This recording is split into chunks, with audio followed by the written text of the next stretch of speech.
from Cindy. Cindy is based here in Florida. And Cindy asks, what are the most effective ways to manage a sales team? For example, how often should the sales manager meet with each individual salesperson versus the entire team together? And what should the focus and content of these respective meetings be? Yeah, I'm going to give this one a short answer, not because of the time overrun, because I think it's that simple.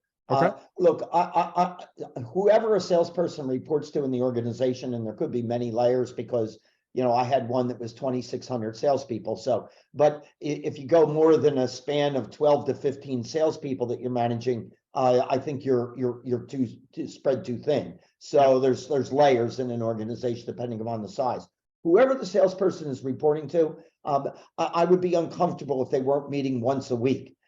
In addition to that, I would be uncomfortable if they were meeting for more than an hour, because my salespeople want to be in the field face-to-face, bringing new business in. If I have the right salespeople, that's really where we make our money. And if I'm a sales manager, that's where I want my team as well.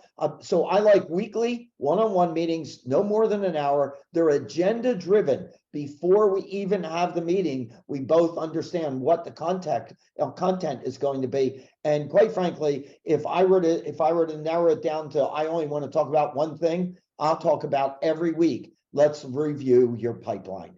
Because if I can focus on the pipeline, that is always going to translate into increased sales.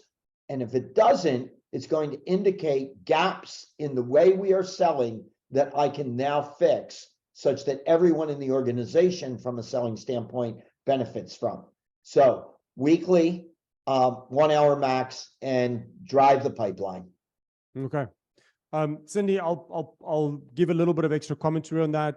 For me, the cadence for sales management has got 4 parts to it.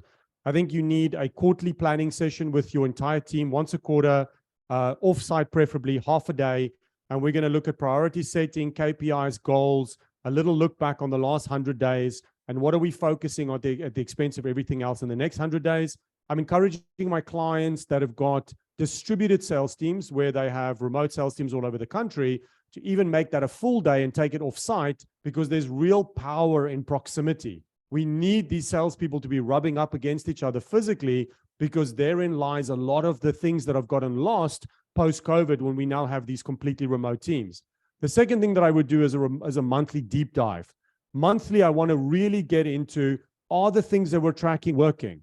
What is the efficacy of what we're doing and what we're not doing? In the monthly deep dive, I also want to be doing iterations of my playbook. You should have a good playbook, which is a collection of all your best practices, as we know. And there's time in the monthly deep dive, which is normally about a 2-hour session, for us to take one of the topics and do a bit of iteration and learning on that on a monthly basis. And then in the weeks in between, I want to see a combination of accountability sessions, which is what Jack just mentioned, that pipeline investigation.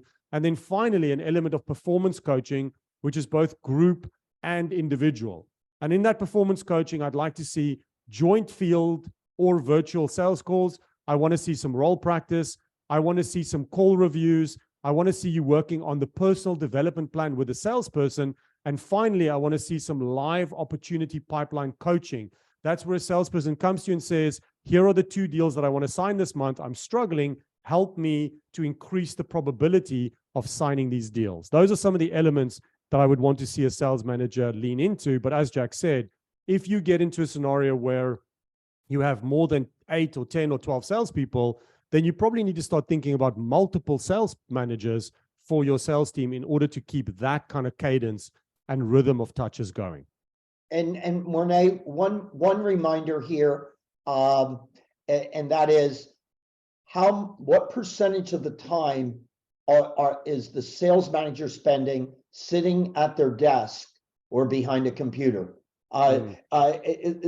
My style, 75% of the time for a sales manager is not in their office and not behind a computer. It's belly to belly in the field. That's where you really make the difference.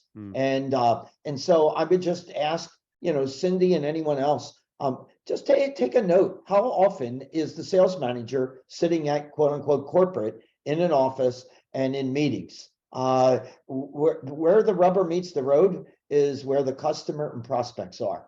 Absolutely.